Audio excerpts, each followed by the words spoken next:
As the song goes, back on the road again. This week I was down in Mitchelstown, County Cork to meet Liam Roche, a dairy farmer. From humble beginnings, he's grown a very big business. When I visited in early April, like a lot of farms struggling with the weather and waiting to get cows out, I was there to talk about Precision Microbes, but I learned a lot more. Right, Tommy Heffernan, vet consultant here, back out on the road, and I'm here with Liam Roche.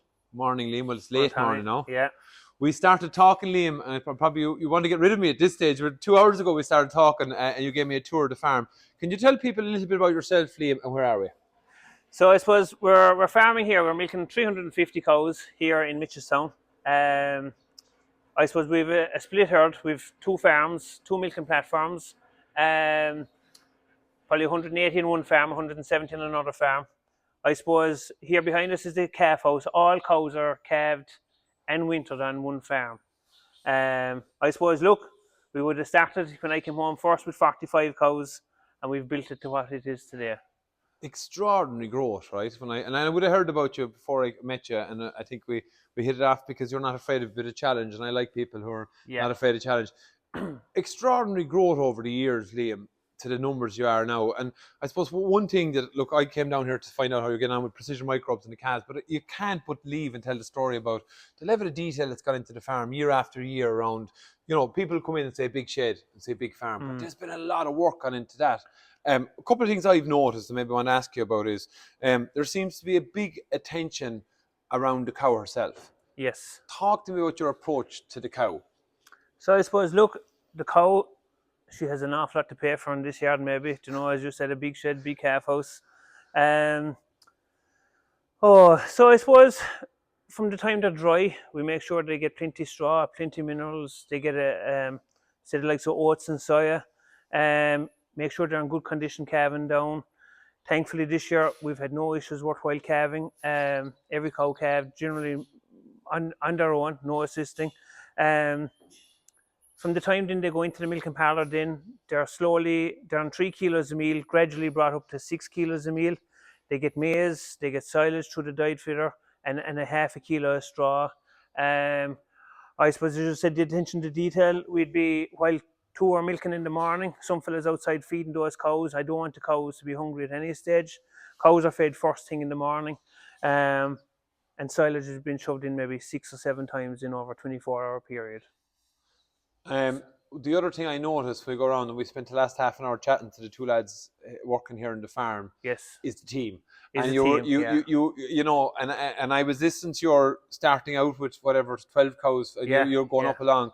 You made it very clear that it's the team around you as well have helped you to do that. What have the lessons have been? Because reality is farms are getting bigger, and one of the challenges is people. What are the lessons you've learned around, I suppose, people and growing a team and having a fairly happy team? They're giving out you know, but they're a happy team. We have a good solid team. What's the lessons there? I suppose look, we all get on well. You know, we always have. I don't think we ever had an argument, any of the three of us. I suppose, look, Sean and Dylan are the two men here. Like, they're fantastic. You know, without them, this wouldn't be as successful as it is.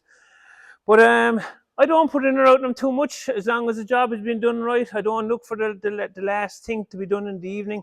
They know themselves what needs to be done, but we all buy into the same system. We know what has to be done in the calf house, in the cubicle house, milking routine. Everything is so much. Everything is a routine, and everything. The attention to detail has to be top class.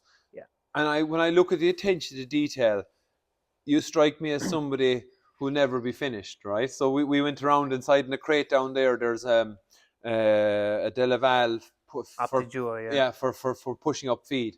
We looked at a very unique system for the water, for sanitizing water, which I think is a real area of interest on farm. How do you get that mindset right? Or is that something you've always had that you're and it's not about spending money, but you're thinking ahead. What's the next thing I can add on here? So I suppose, let me see, so our little girl, she'll be 8 this weekend. So I suppose we've 3 kids.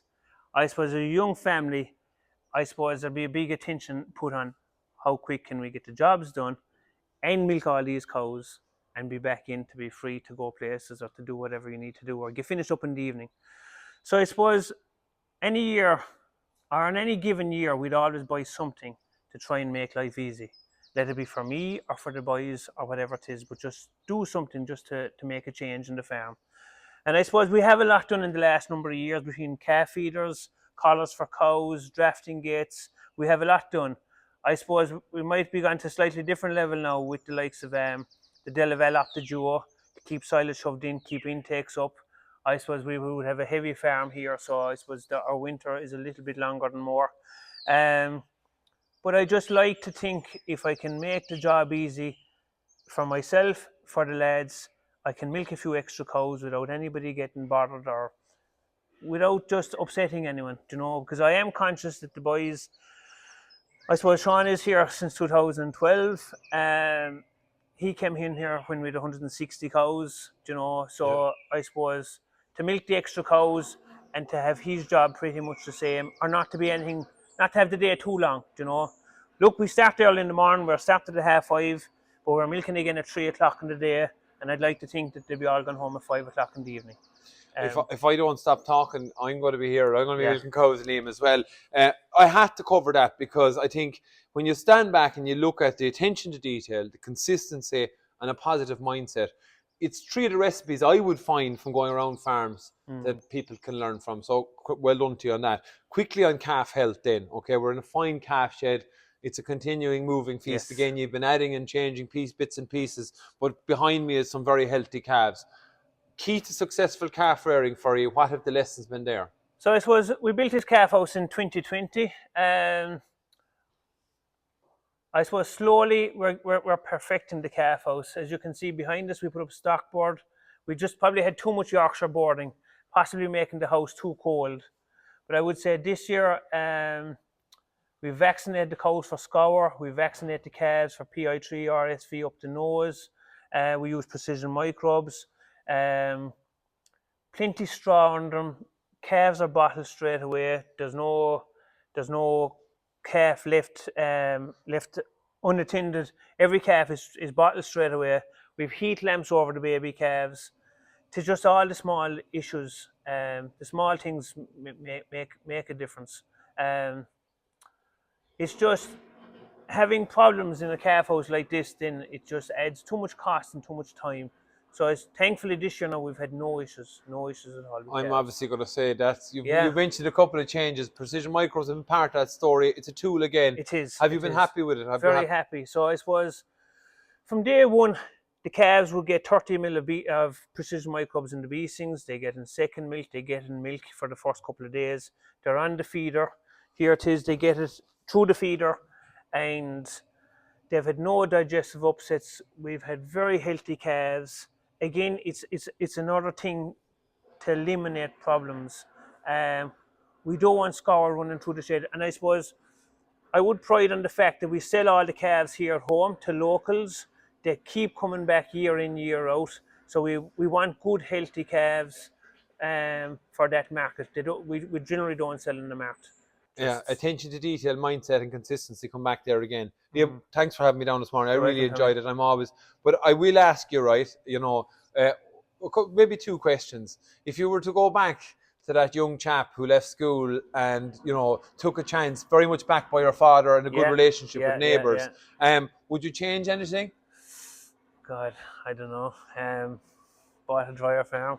Yeah. No, look, I suppose probably not. There's been lots of challenges, but you seem to me to, and this is what I like about people, and this is why I think it's important stories around farming. Lots of challenges coming down the line, Liam, right? Yes. We discussed it around nitrates, around maybe the whole perception of agriculture. Yes. Like you go in and you go onto farms, you see the level of detail, you see the effort that's gone into. I'm incredibly optimistic, and I think it's an important message. So when you look forward now, right? Okay, we won't look backwards. That was a hard question. But when you look forwards to find, are you optimistic? Are you excited? Oh, I'm very optimistic. Yeah, like I think there'll be great opportunities there. I think definitely. Yeah. Look, there is obviously environmental aspects. I would like to think we've things like that fairly well covered. We have a lot of changes made on the farm. But yeah, look, we've young family, and please God, that the next generation will be looking forward to it. And I suppose it's great to see them come in here after school or whatever, and they can run around here, and it's great to have it. Plus, you'll be on about perception and stuff. I suppose a word we'd have the local schools up every year. They can walk in here. The perception is maybe that dairy farmers might be careless from time to time, but at least I'd like to think that we've a good calf house, good calves, good healthy calves. It's probably good to promote that at the same time. Careless is a word I wouldn't use with Liam. A man Right. would feel, you're like myself, you're not short of words. But listen, thank you very much for having me down You're here. welcome, Tommy. It's been a real pleasure to walk around the farm. And like that, I've picked up stuff today I've learned myself. Particularly Very fascinated with the water system in Yes, there. yes. And again, I love that thinking of just all those little bits. So Yes. continued success. Thanks very much, Tommy.